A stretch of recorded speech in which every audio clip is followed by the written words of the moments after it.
using GPT to write code and using GitHub Copilot to finish code probably increased his output by 50%. And that was a conservative estimate. If you think about scaling that to an entire product team, I mean, that's millions of dollars a year.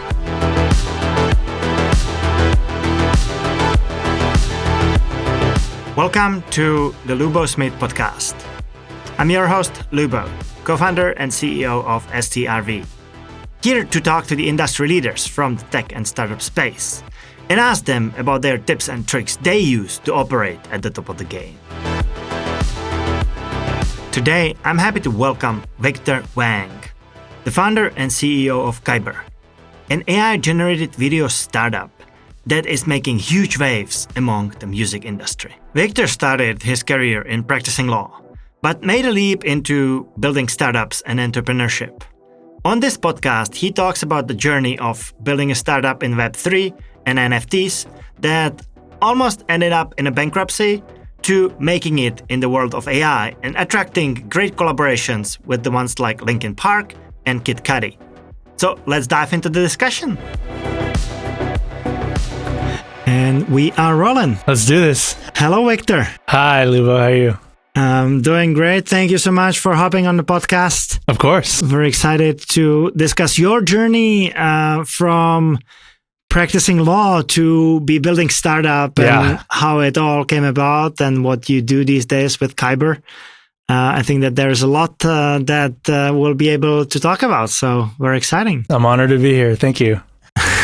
When it comes to your high-level path, right? You have practiced law for quite a while. What was that like in combination with now building startups, being in Silicon Valley, and basically experiencing what's happening in the industry firsthand, coming from a law perspective in the end?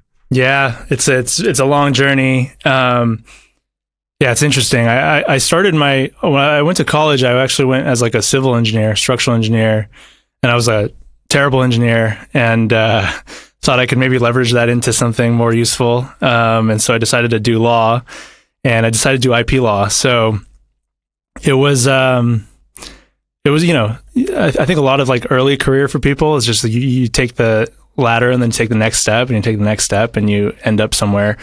And for me, it was law. It wasn't something I was like particularly passionate about, but I thought I was pretty good at it. And then, I was doing IP law, but I was in the Silicon Valley. And so all my clients were startups, big companies. I worked on, I first started my career in litigation. I worked on one of the bigger cases in the recent years, the Uber versus Waymo. I saw some of I saw some of the inner workings, I guess, of that world.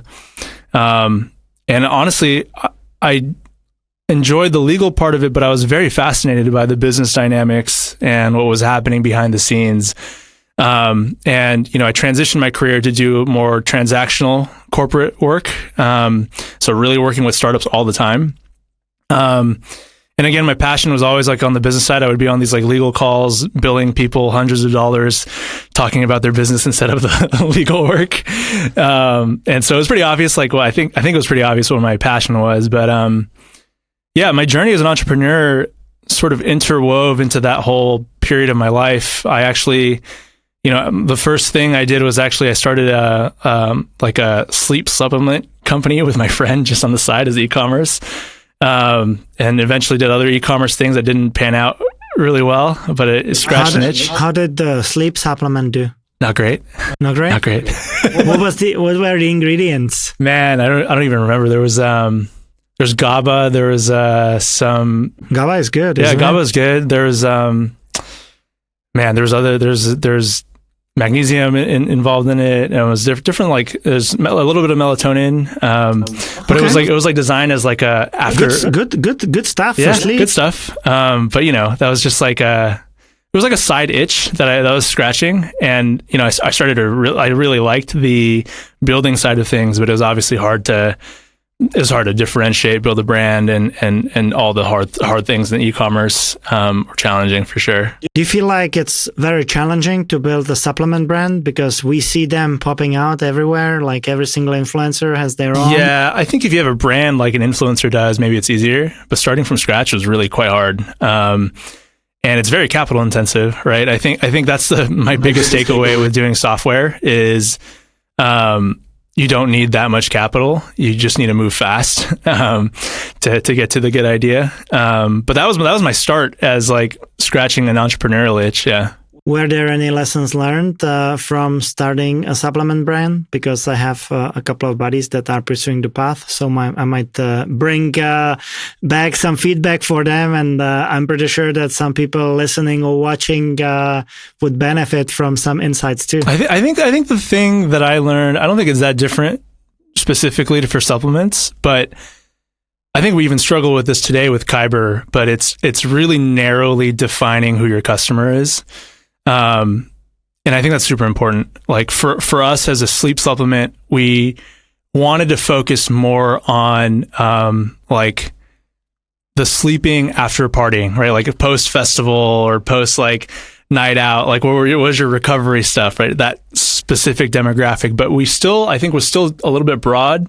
Like, I think it has to come down to like demographic, like what's your age group? What do they look like? What do they dress? What do they look at on TikTok and Instagram? Like, who are they really? And building everything around this persona. Hopefully it's not just a fake person. It's like a real person that you're building for. I think that's a challenge that we have at Kaiber today, to be honest. It's, the AI world is such a broad, there's so many different enthusiasts, players involved. The customer base is so broad, but like, who do we actually focus on? It's a challenging question, and really what dictates a lot of the product strategy too. So I would say that's like number one advice from my perspective. Knowing who your customer is, yeah. That's it. And like, what was the inception of that idea to think about a supplement brand focused for sleep? Was it solving your personal pain point, or where the idea came from? The idea came from my partner at the time, who was, he was a dentist that was like super into different nootropics and supplements. And yes, it was, I guess, solving our own problem too. I mean, that was a long time ago, but that was when we were, going to festivals a lot, and but starting a professional career, so recovery became a lot more important than when you were in college. So yeah, that was I personally get really, I'm a pretty extroverted guy. I get excited by ideas. Whenever friends bring up ideas, I always like to explore it. And I think that at that time, that was something that was just so interesting to me that, just a good friend with a good idea. And I thought, okay, why not pour some time into this and see where it goes? Do you have any personal tips or advices for your sleep routine to get the most out of it? That's a great question. Seems like an area that you are pretty passionate about. Yeah. I think the biggest thing for me, not drinking or smoking anything is really helpful. I think that's obvious, but I think that actually has a significant change on just general lifestyle. I think for me also not having, so recently I moved and I didn't set up my TV, or I didn't have a TV set up where I could just like waste my time away staring at a screen before I sleep. It's had magical impact on my sleep, actually. Basically, like my wind down the last 2 hours, there's no screens involved. It's very, there's like reading. It's very peaceful, actually. And I think that wasn't an intentional change, but now that I realize it, it's like that actually has a significant impact on my energy going into sleep. Like I feel like I have a moment to wind down instead of going straight from like screen to screen all day. So I would say that has the biggest impact on me right now. Did you have a TV in the bedroom before? I didn't have one before, but I had one. I had a routine before I moved where I would just be sitting in front of one. That was just like my way to wind down at the end of the day. I think another thing is, and I'm breaking that rule today because I have jet lag, but I don't usually drink coffee like past like 2 p.m. maybe. And I'm not super sensitive to caffeine, but I could definitely feel it when I drink coffee at like 5 or 6. Becomes something that does make it harder to fall asleep. I usually have my last cup of coffee around 1, 2 p.m. Never after 3. Right. After that, I can really feel it. But to the screen time that you were describing, I actually learned the opposite. That like I see no impact watching the screen right before I fall asleep. I personally did a little bit of a study on myself, and I with the sleep tracker. Or? I used to wear those blue light blocking glasses and everything. I had those too. Yeah, and would not look at any screens 2 hours before falling asleep, and I just like abandoned all of that. I have a very cold room. I have now I have 8 sleep mattress as well. Nice. So, hey, there you go. Finally made the move there.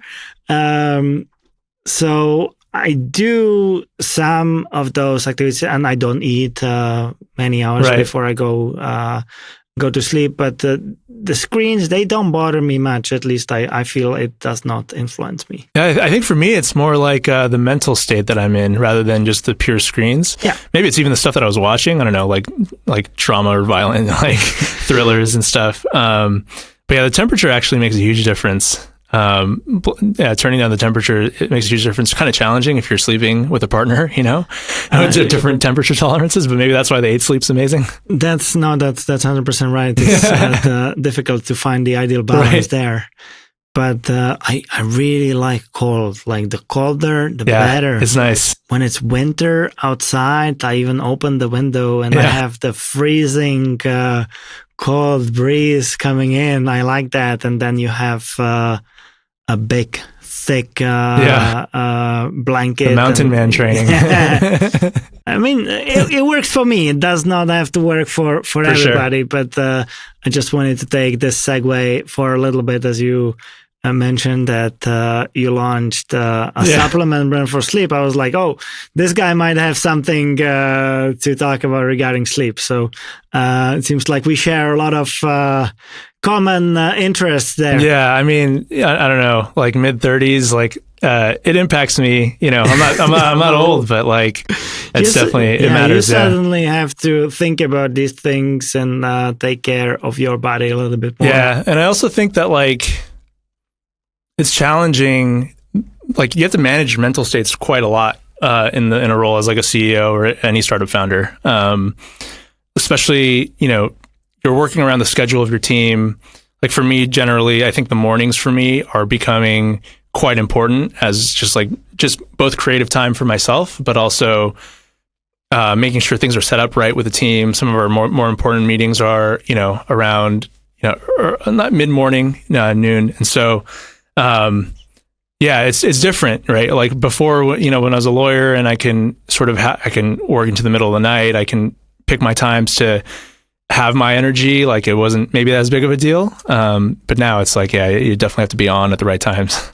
We'll talk about Kaiber and AI and all the related stuff. Yeah. But before we dive in, there's one more thing that I wanted to ask you that is concerning law and the combination with artificial intelligence there, because you have many years of practice, and now with what's happening in the space, how do you see this impacting the law world and the benefits or potentially the potential pitfalls there?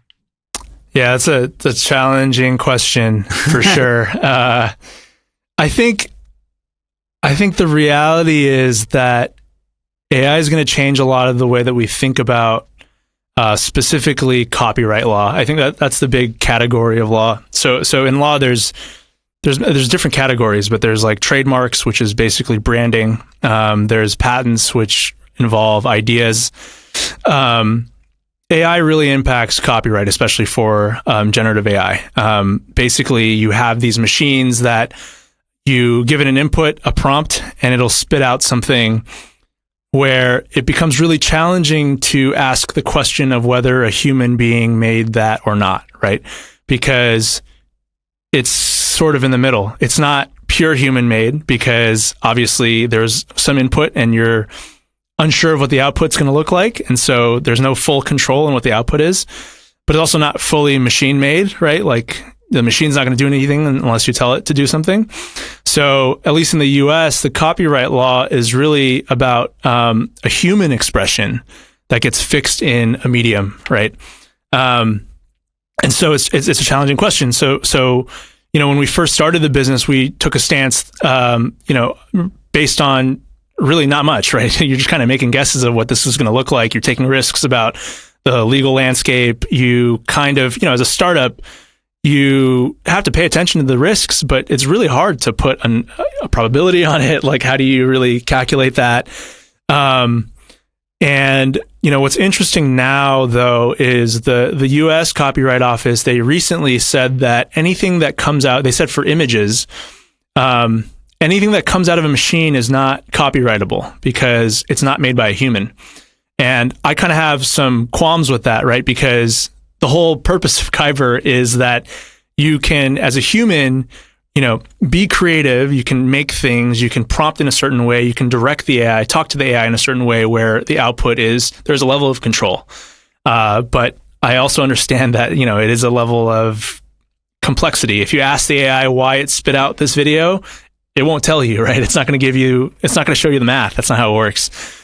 So it's a challenging landscape, honestly. And, as a lawyer, I would look at these things and advise startups on, what to go towards, what risks they should take, right? But putting on the startup founder hat, it's interesting because, I don't lose that knowledge, right? Obviously. But you are dealing with a totally different incentive structure than you are as a lawyer, to be honest. And so that's a different paradigm shift for me personally. But I think it's helpful to know all these things and how to navigate it, and what roads that we probably shouldn't turn down or ones we should keep going on. Certainly very beneficial to have that background. Definitely. So how did you end up building Kaiber, building an AI? Especially at current times when the artificial intelligence space is very interesting. There's a lot going on, and it seems like you managed to pick up on that trend around the right time. Yeah. But I'm pretty sure that there were some steps that led to it, right? It does not happen overnight. No. So how did you end up there? It's interesting. In a way, it did happen overnight. So I'll tell the story from maybe like April last year, and I think that, the key character in the story is my co-founder Eric. Eric Gao. He's probably the best engineer I've ever met, and at the same time, he's probably one of the most talented music producers I've ever met. So Eric's two in one. Eric's a true main character in a lot of this story. He was in April of last year, 2022, he was doing side projects in the NFT space. And before that, he worked at Meta. He had his own Y Combinator startup. He was already doing quite well in the tech world, but he was doing these NFT projects, and he came up with a really interesting idea for music, where he basically said, if you've seen those like beat pads where they're, buttons on a grid, and you can press one of them and it makes a sound, and you can make like a song when you press different ones.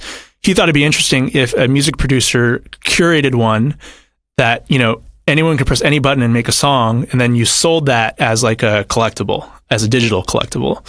And he kind of came to me with this idea, and I thought it was brilliant. I thought this is definitely innovative. This is definitely interesting and unique and well designed. And we launched that April last year. That was like when I started working with him. So Eric and I, by the way, our parents our moms are best friends. They immigrated to America together.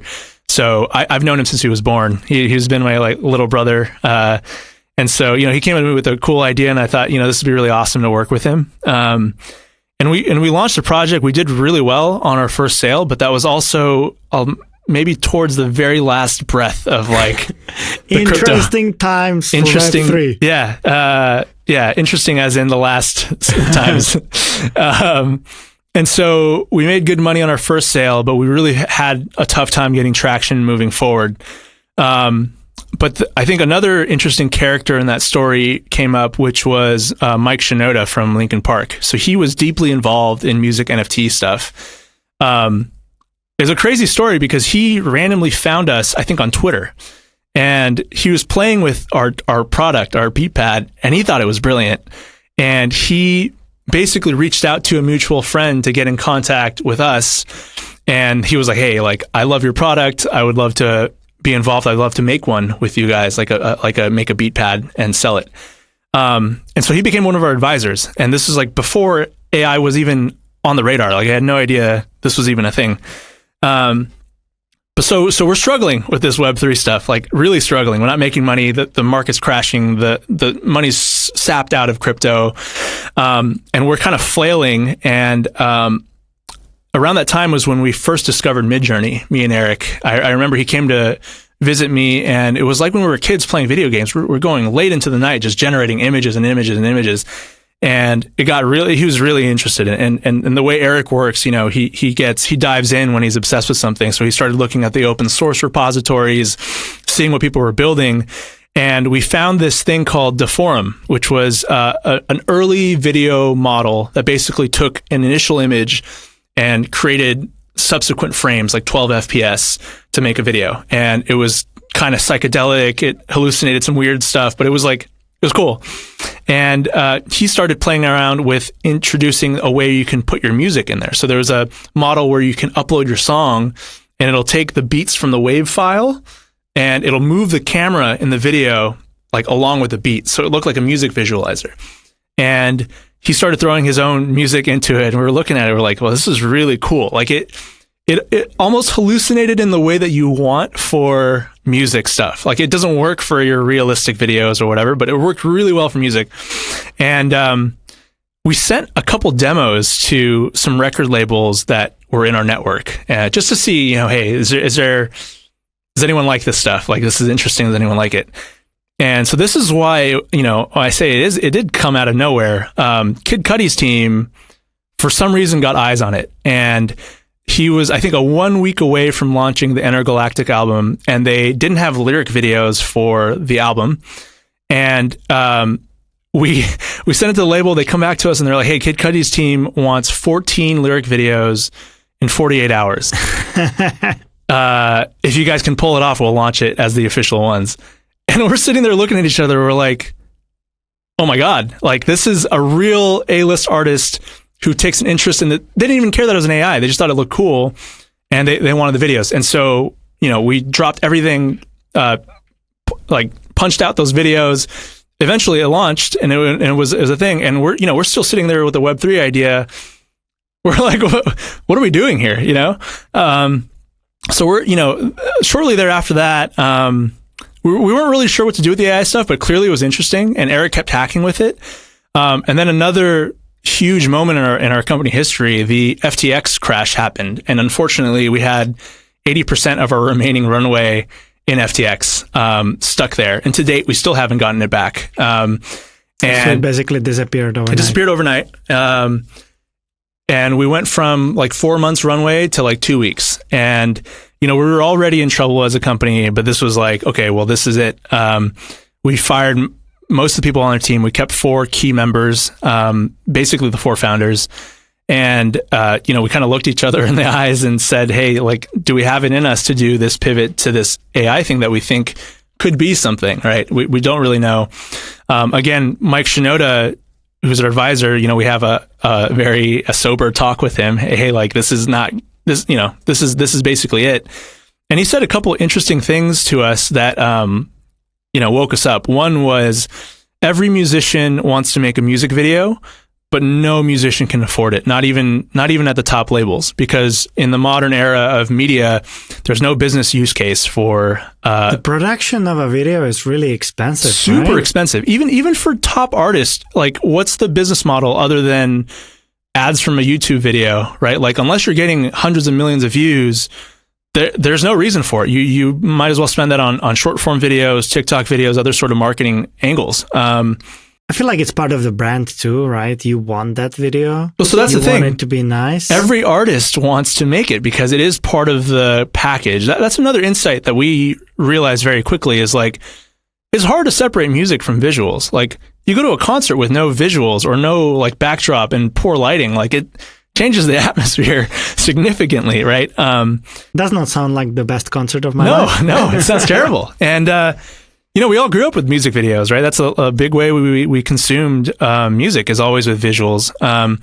And so that was a big insight from Mike, was like, hey, if you could serve this community of musicians with videos for their music, you at least have a community to start your product with. On top of that, he said, hey, like, we have this Linkin Park video. We're doing the 20th anniversary of Meteora. We really would like to experiment with some of this AI stuff too. And so we had these two huge like seeds there. And so, we kind of took the team, we said, okay, let's go all the way with this Linkin Park video, do whatever we can to support it, produce it with the AI technology that we had. We had to push the edge on research on that front. And then let's take all that technology and just pour it into an MVP, see where it goes. And so, yeah, it wasn't overnight for sure, but it was a very short time frame from basically October, November, December, and then we launched in January. And I think the Linkin Park video came out the end of January, and our link was in the description on YouTube, got millions of views, and that was enough to really launch off Kaiber.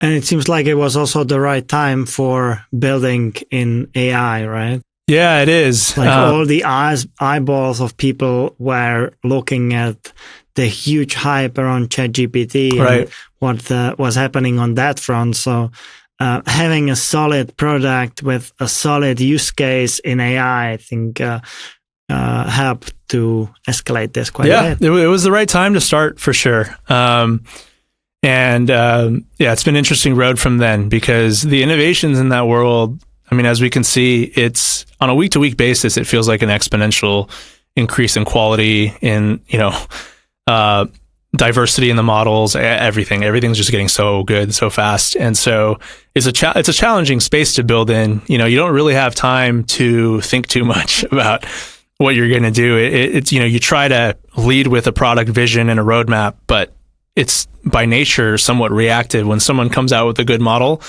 you got to use it, you got to try it, and if it works, you got to put it in right away. So do you keep trying all sorts of different things to constantly improve the product and iterate on that? So every single new model that comes out is pretty much being plugged into your service just to test things out? Yeah, we call it's oddly subjective. You can control not a lot.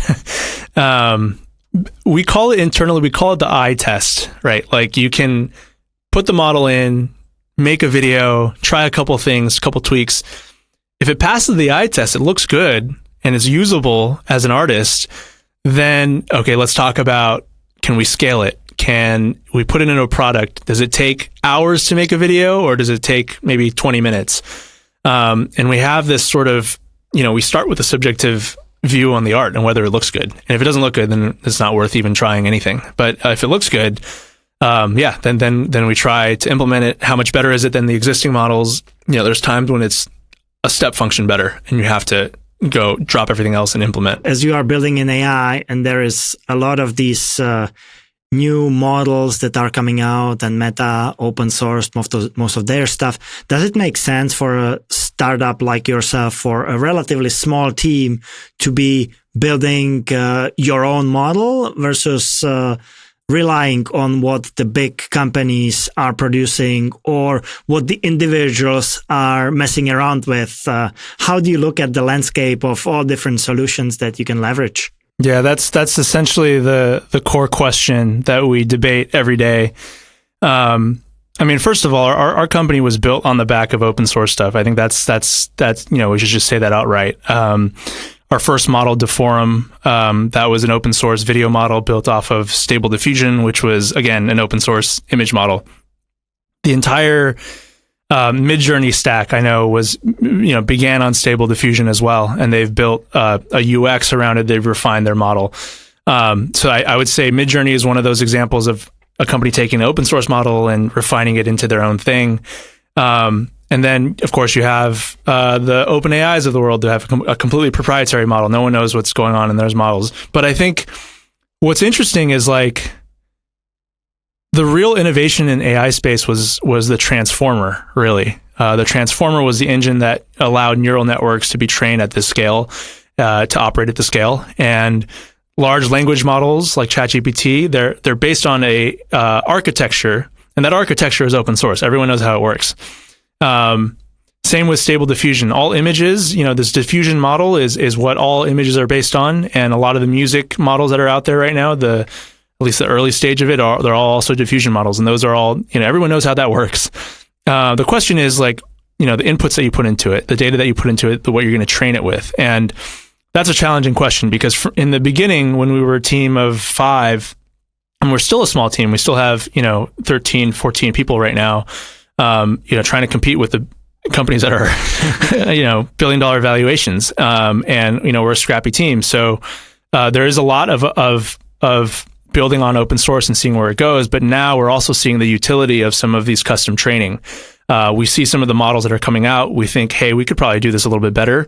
And the question is, does it make sense to refine these models, train them, and spend, a couple months doing it at the risk of another open source, pirate ship coming with another model that's even better. So it's a challenging question because, it's, when you're relying on open source, you're very reactive and you never know what's going to come out. And, if you're building your own models, you're very, you're driving the ship, but those could be bets that the open source world kills you on. I think the classic story is OpenAI had DALL-E.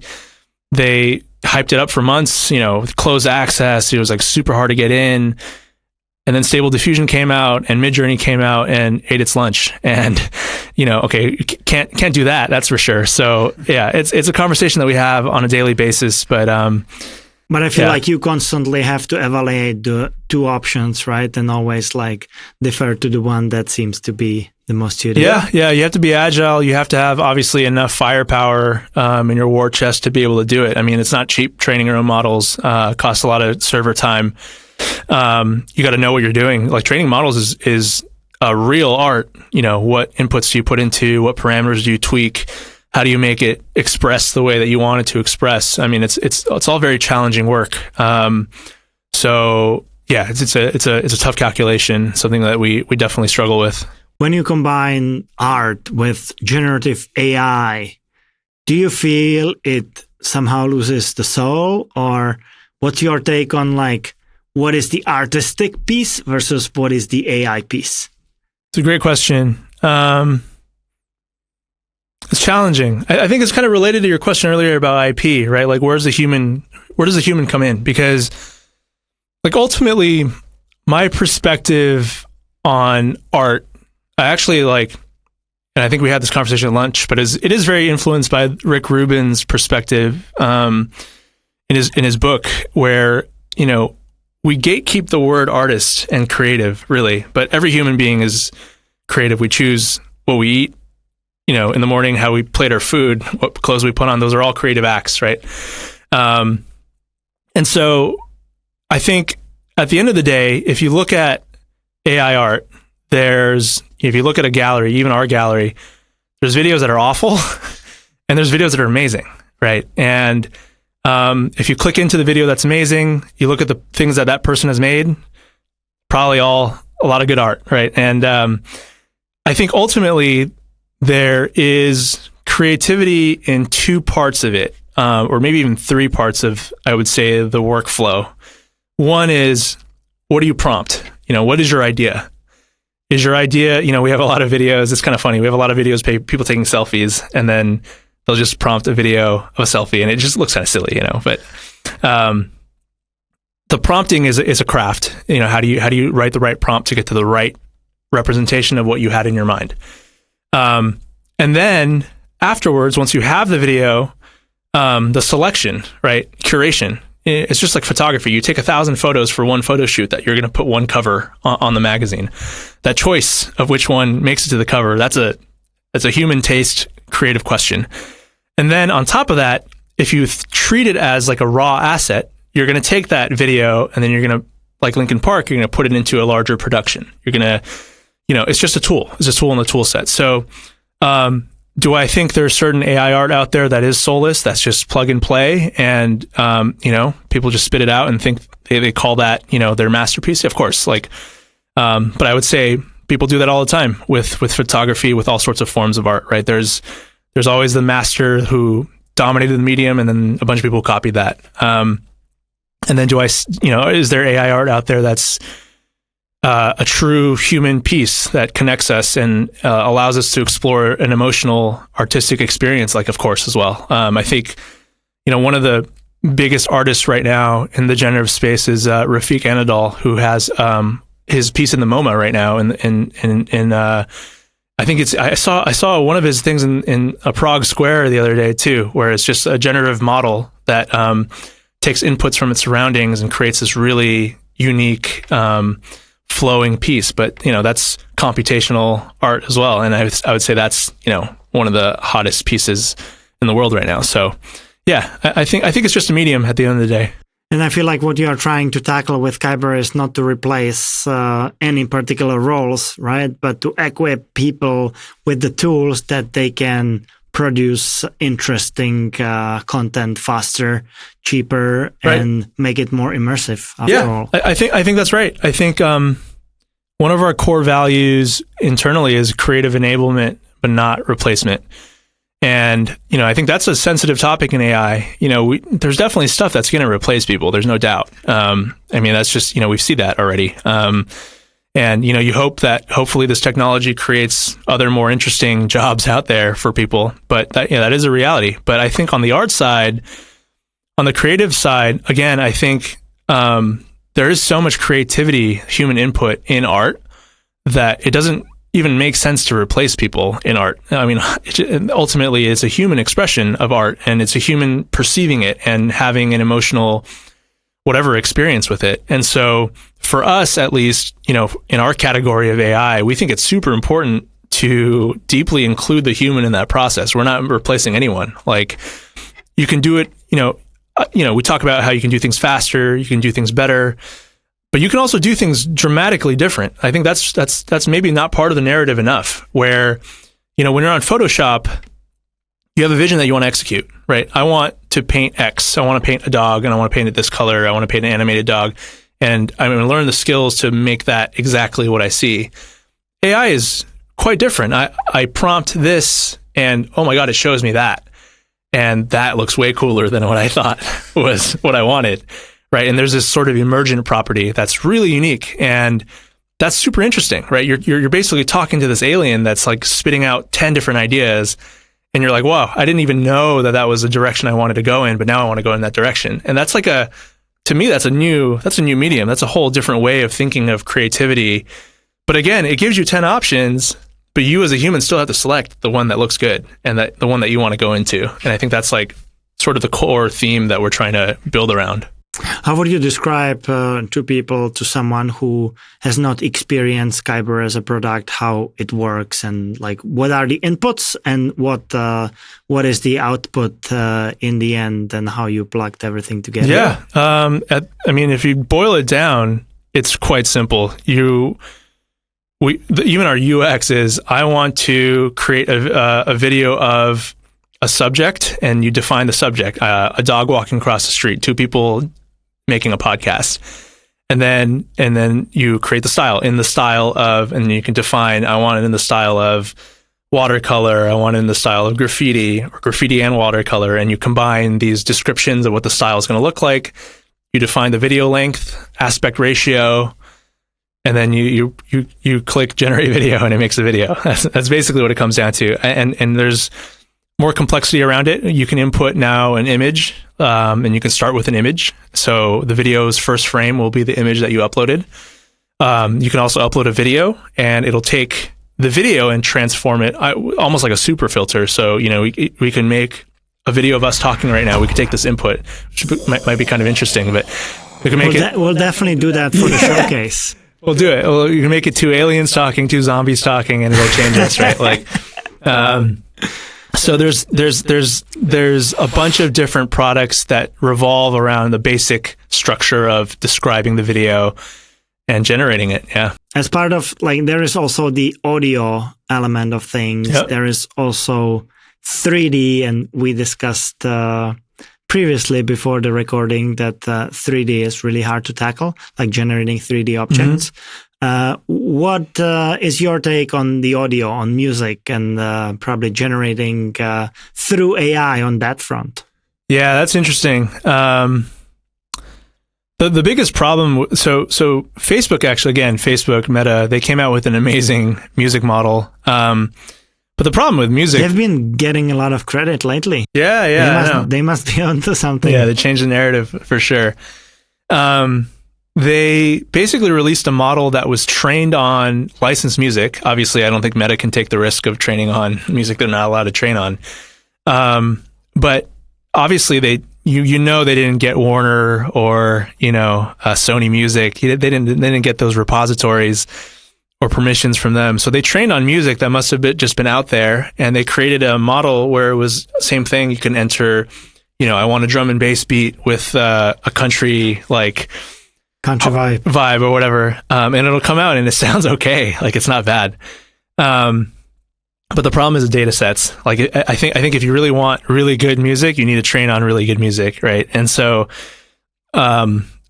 unfortunately or fortunately, just depending on what angle you're looking at it, I think from pure generated music angle, the power is a lot in the owners of the master recordings. But also, you see like the Drake song that came out where they took, I think they used his AI voice. They trained a voice with his AI.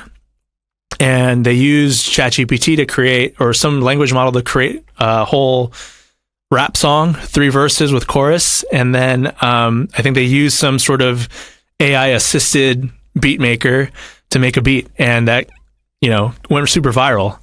And it's challenging because, again, the IP side of things, like, who owns it? Who owns the voice? That's a challenging question. And you have artists like Grimes who is completely embracing it. She takes it from a completely different angle, which is, okay, I see this coming. I'm going to let everyone use my voice. I'm going to let everyone use my music and see what they can make with it. So I think the landscape, again, it really changes the paradigm of how we approach these things, because, I think as this technology advances, how are you going to stop it? It reminds me a lot of, the early days, like with Napster too. It's just like, cat's kind of out of the bag. Like, what's going to happen? People are going to make amazing songs with these voices, and you can play whack-a-mole and try to make sure it doesn't go on Spotify or whatever. But I think it's just it's challenging for sure. Do you feel like there's a big race? Who is going to be the first to capture the market around this area? I don't know. Do you see a lot of players, or do you feel like that's relatively untapped territory? It's untapped because, again, I think the record labels have the power here, and they have a whole legal network and a lot of nasty lawyers that are ready to go. I think the music industry is uniquely, very aggressive with this stuff. So I think that's one of the factors that goes into the risk of building something like that. I also think it's not super clear what the use case is. Right? Like, who's the customers? The music producers who need to sample more things? Is it the consumer who wants to make more songs? Like, I don't think it's super clear. And I don't think it's as obvious as like images and videos where you just have a ton of applications. Yeah. But it's still such a fascinating research. I mean, again, my co-founder Eric's a musician, and so this is something that we think about a lot. Is like, how do we incorporate that into the product? How do we service our customer base might be one of the customer bases that might actually be really interested in maybe having tools like that to help support their music production and stuff like that. So, yeah, so we'll see. How impactful were the big league partnerships for Kaiber, like with Mike Shinoda, Kid Cudi, and is there anything else that you have on the roadmap? To spread the word about Kaiber? I think those partnerships were everything for us, right? I mean, from marketing, go to market, social proof, recognition, everything. And, we have a couple big artists that are going to be hopefully launching with our mobile that you guys are helping with us on. And so, I think that's part of our motion as a team, is finding artists who believe in what this space can be, but they don't just believe in what the space can be. They believe in how this impacts their art, right? How they can spread their art, how they can get fans to engage with their art in a much more active and creative way rather than just listening to it on Spotify and watching a YouTube video or a TikTok. And I think that's interesting because it takes pretty bold artists to give that a go. But when they try and they pour into it, like the ideas are endless that come out of that. So yeah, a lot of big artists that we have planned that we'll hopefully announce soon. Yeah, can't wait to hear all of that, and hopefully it will be a big successful launch of the app that we are tackling together. Totally. It's a pleasure for us to be part of this journey for sure. What do you think the future holds for us when it comes to AI? What do you expect is going to happen in that area? We talked about, or you mentioned that AI is already replacing jobs. I look at it differently. I feel like AI is making certain roles vanish, but it's creating new ones, right? It's not that there will be less work for us to do. It might be different work, but I think for the foreseeable future, there will still be a lot. And it seems like what you are pursuing with Kaiber is not to really replace anyone, but to give tools to be able to produce more, to create better content, more engaging content, more immersive content, and make it faster and cheaper. But what do you think is going to happen in the future when it comes to artificial intelligence? Yeah, I'm not sure.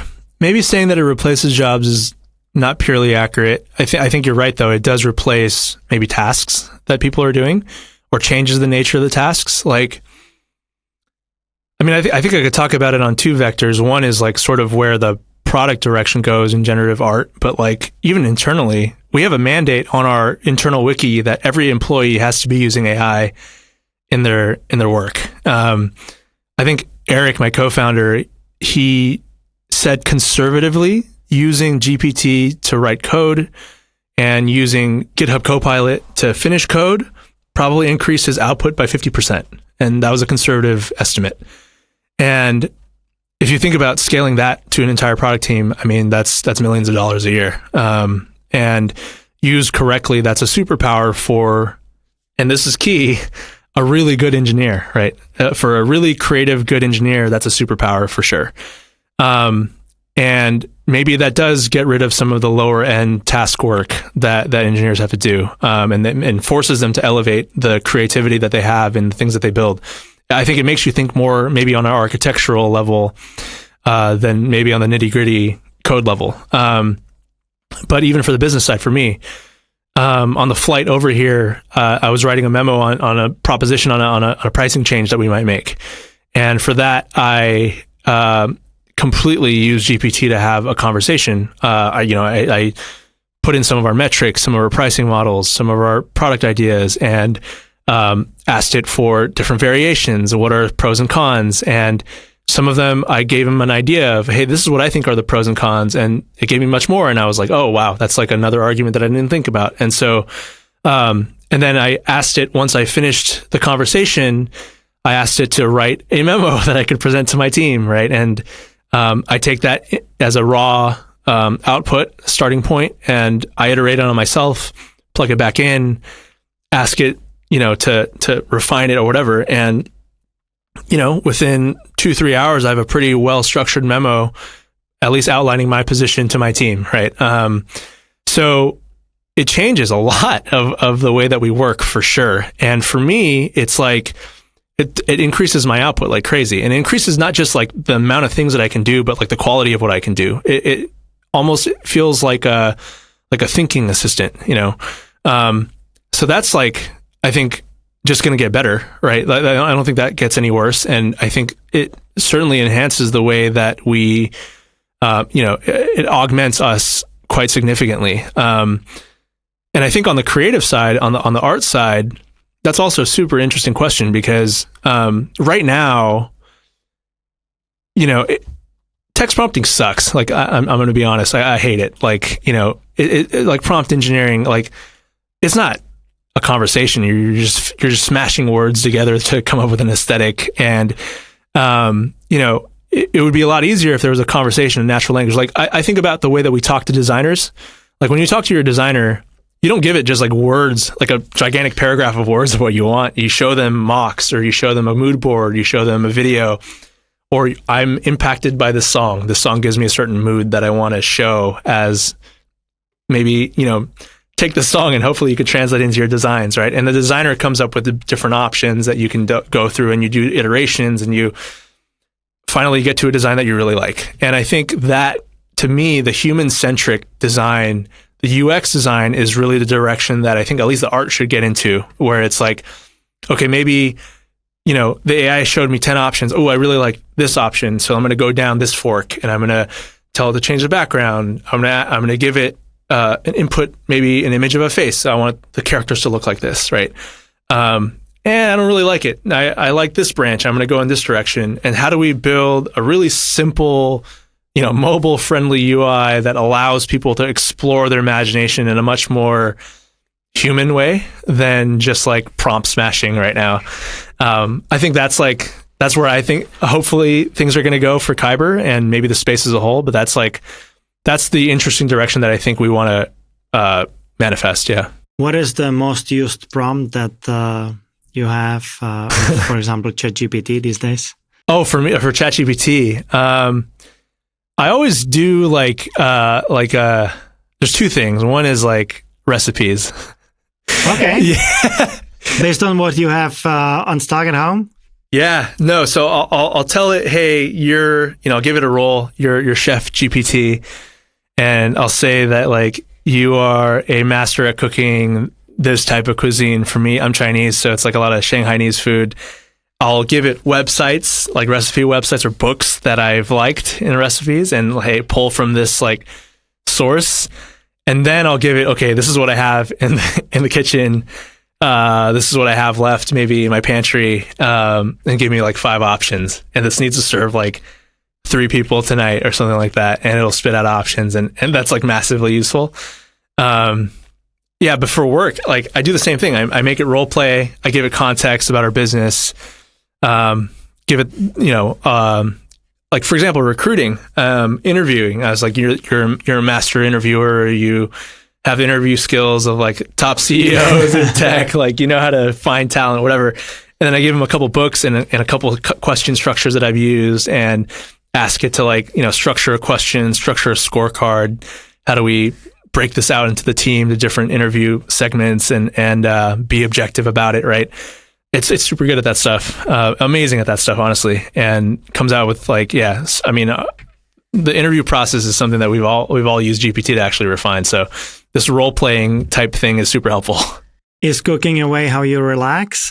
Seems like it's interesting. I think cooking was a necessity before, and then I think when the pandemic happened, I was in the beginning of the pandemic, I had a bunch of roommates, and that became like our weekly way to bond. Was every Friday one roommate would cook up a huge meal for everyone in the house, and I just started cooking a lot, and like it started becoming something I enjoyed, and then now that you've mentioned it, it is like a way for me. It almost is a milestone in my day where I like need to be done with the bulk of my work before 4:30 p.m. Right, like that's my cutoff time, and then I'll have maybe an hour or two after dinner when I wind down where I can wrap up some things with work. But that is like a big gap for me to reconnect with myself, cook for the family, do whatever I need to do.